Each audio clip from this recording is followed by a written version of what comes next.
Olá, galerinha! Tudo bem com vocês? Espero que sim. Vamos começar a nossa videoaula de hoje, nessa sexta-feira, dia 11 de setembro de 2020. Nossa, como o tempo está passando rápido, né, gente? Então, hoje em Ciências, como falei ontem, né, no decorrer dessa semana, estamos fazendo revisão de conteúdos do primeiro bimestre para o simulado. Então, vamos ver hoje revisão de ciências do primeiro bimestre. Peguem seus livros se quiserem acompanhar pelo livro ou preste atenção na videoaula para que você consiga aprender, relembrar mais uma vez os conteúdos já estudados, tá bom? Então, bora lá. O nosso primeiro conteúdo de ciências é falando sobre os seres vivos. E quais são os seres vivos, hein, gente?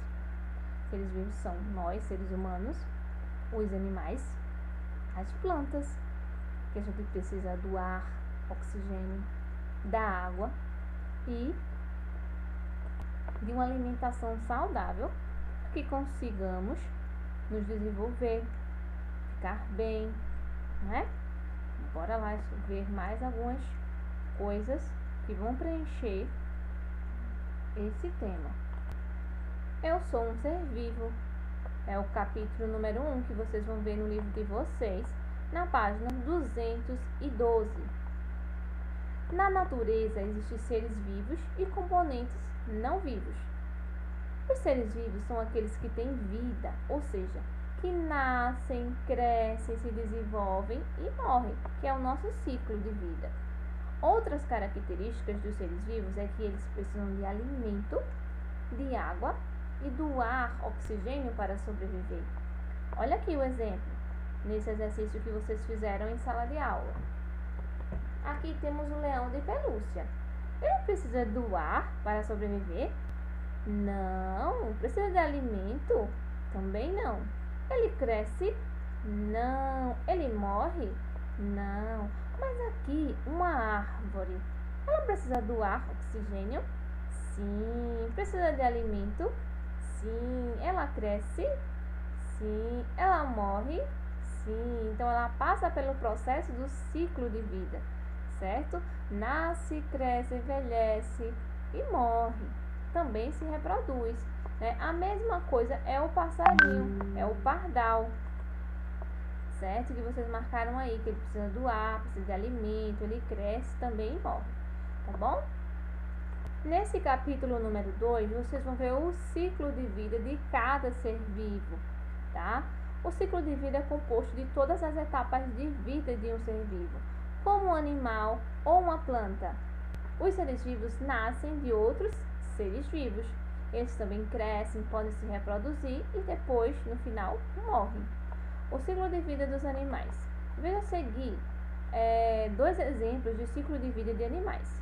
Aqui estamos vendo o ciclo de vida do porco. Olha, o porco nasce, aqui, tá? Ó, filhotinho. Cresce, aqui, ó.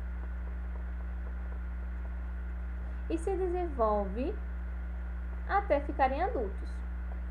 Depois envelhecem, né? Aqui passa pelo processo de reprodução, envelhece depois e morre. O porco pode viver a cada 12 anos, a cerca de 12 anos. Ao longo de sua vida, o porco pode se reproduzir. Nascem até 12 filhotes por gestação. Os filhotes se desenvolvem dentro da barriga da fêmea. Aqui temos o ciclo de vida da galinha. Vamos ver. A galinha pode botar um ovo por dia durante o período de reprodução. O pintinho se desenvolve dentro do ovo e leva cerca de 21 dias para nascer. Ele cresce, troca de penas e se torna um adulto. Com 5 meses de vida, já é capaz de se reproduzir. Uau! Uma galinha pode viver até 30 anos. Olha só, gente, que surpreendente, né? Nascimento e desenvolvimento da galinha. Olha aqui o processo, tá? No desenho. E no exercício de vocês também, vocês fizeram, enumeraram, né, a sequência de mudanças que ocorreram ao longo da vida da Teca, que é uma cachorrinha. Então, primeiro aqui ela vive como filhote, depois, olha, ela já cresceu, é jovem, aqui ela se reproduziu, né, já é idosa. E aqui na quarta sequência, temos ela já idosa, tá? E aqui temos o jacaré, que vocês desenharam também na ficha 53, que está contendo na página, né, o ciclo de vida do jacaré, que a Janine ajudou vocês. Será que vocês lembram?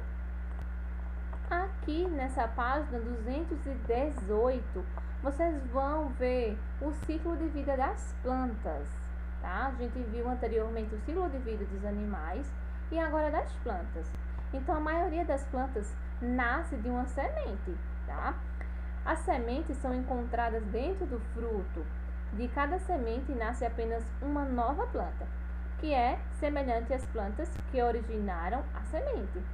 Por exemplo, aqui é o maracujá com fruto, que é um fruto com muitas sementes dentro. A ameixa tem apenas uma semente. A vagem é um fruto e os feijões são as sementes. Então, aqui está sendo variada. Aqui tem bastante sementes, aqui só tem uma na ameixa e na vagem também é um volume um pouco reduzido. Quando a semente germina, o primeiro surge uma pequena raiz e depois o caule começa a crescer. Em seguida, as folhas e o caule vai se desenvolvendo acima do solo.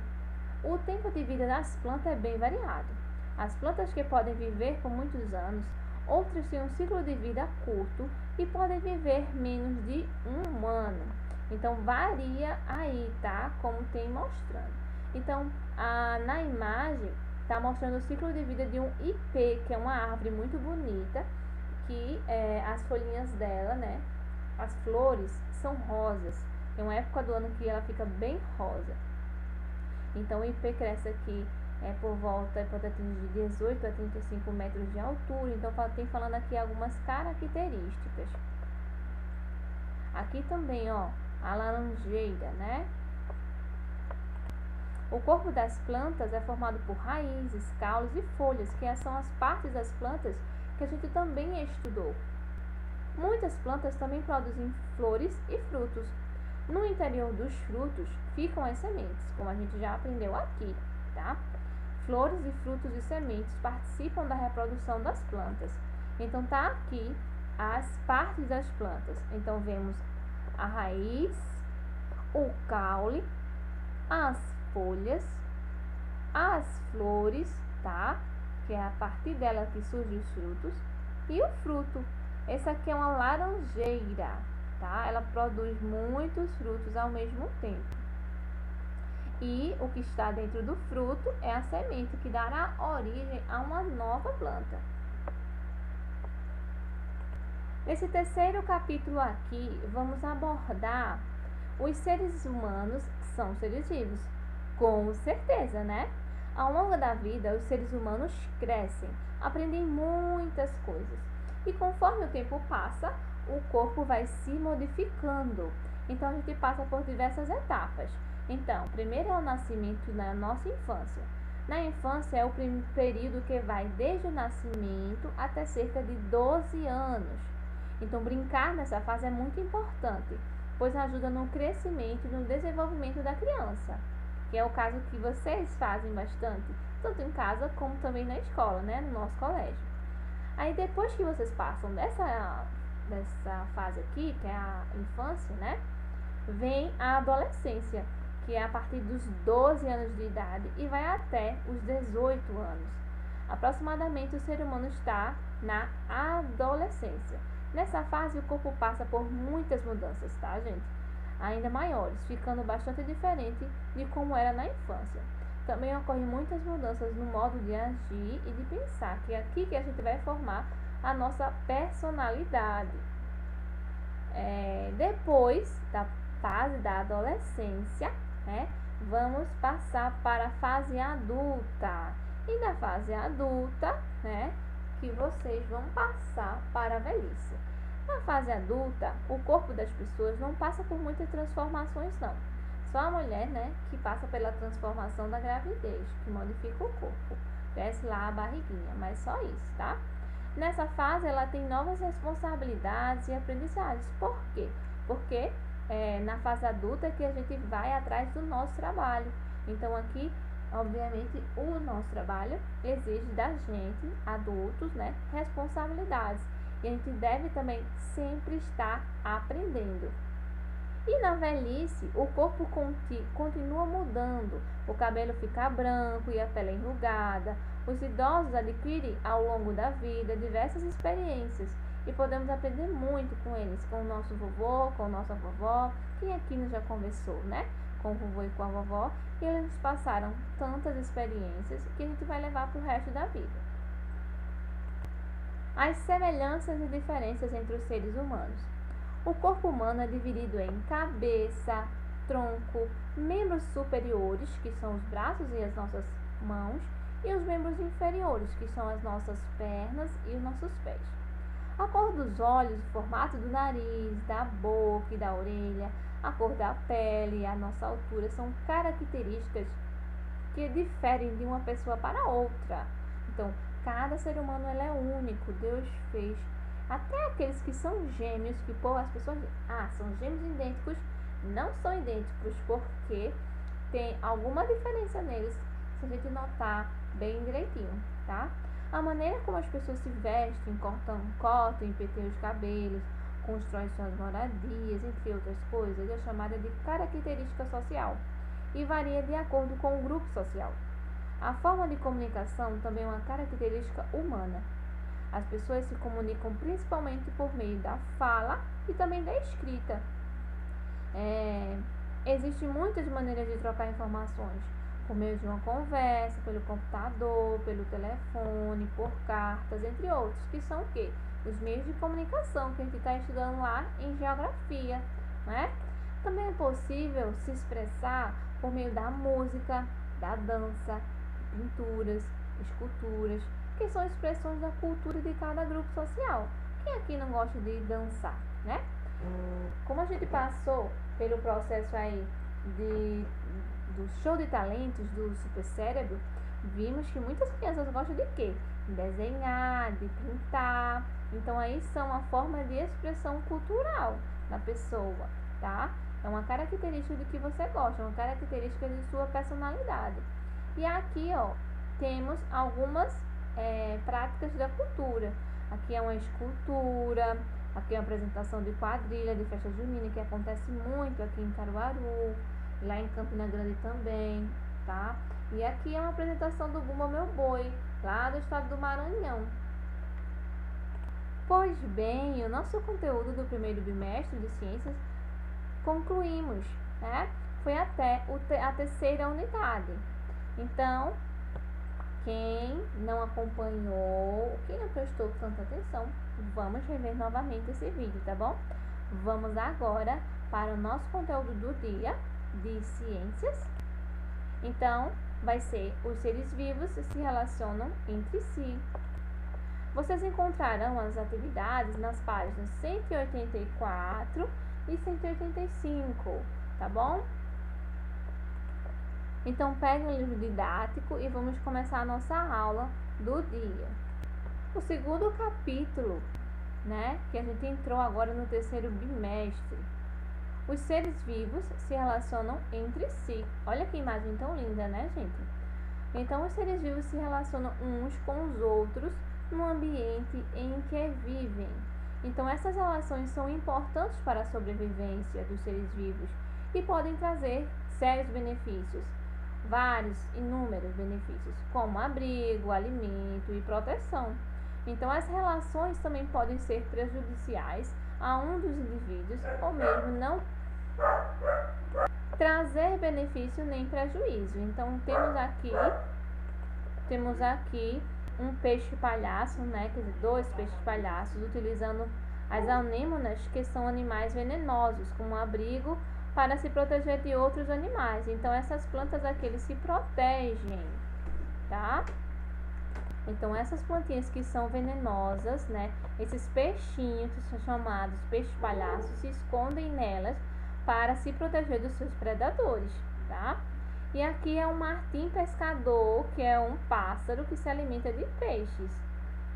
E nesse são besouros que se alimentam do néctar, né, da flor, e ajudam na reprodução das plantas. Então, ele sai daqui, pousa em outra planta e assim vai deixando o néctar, o pólen dessas flores cair em outros locais e faz com que essas plantas cresçam em outros ambientes, tá?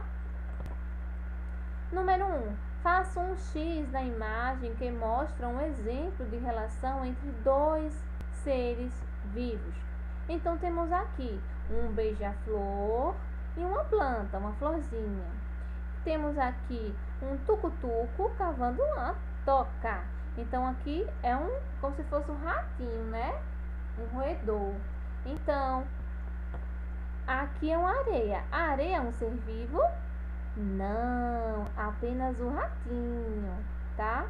É nessa imagem aqui que mostra, que relata os dois seres vivos, que é a plantinha, né, com a flor, e o beija-flor, que é uma ave. Então, vocês vão marcar um X aqui nesse quadradinho. Então, qual é a relação entre os seres vivos nessa imagem?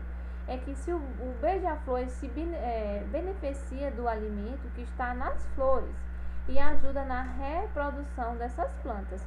Já aqui não. O tucutuco, né?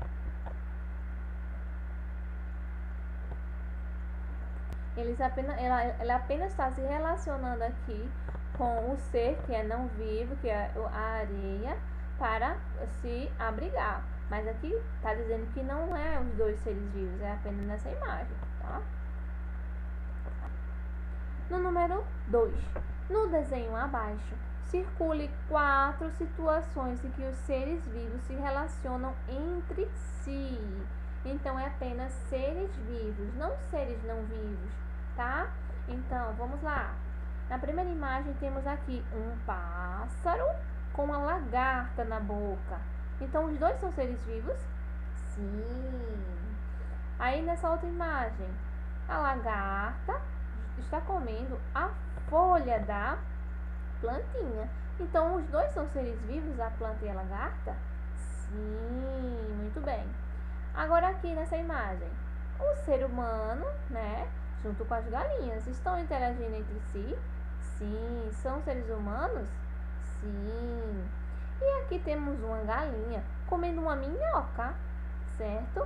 Ou uma formiga. Aparentemente é uma formiga, porque tem umas anteninhas. Então, os dois são seres vivos?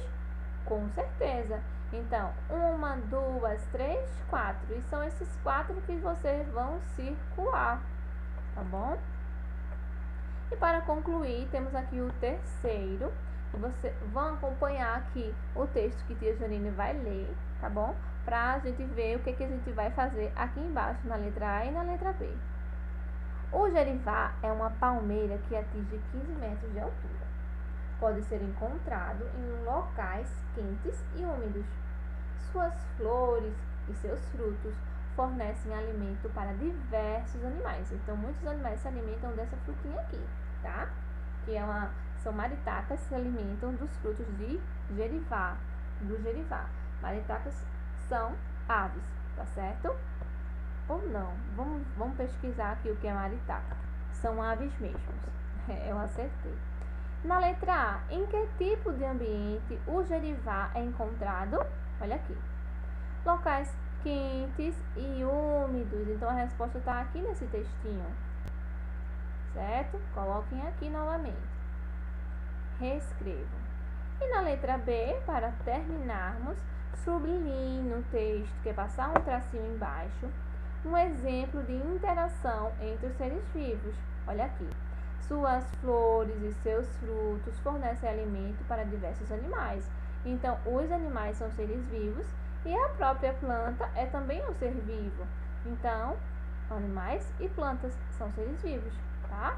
Vocês vão sublinhar esse daqui. Então, finalizamos o nosso conteúdo de hoje com bastante êxito.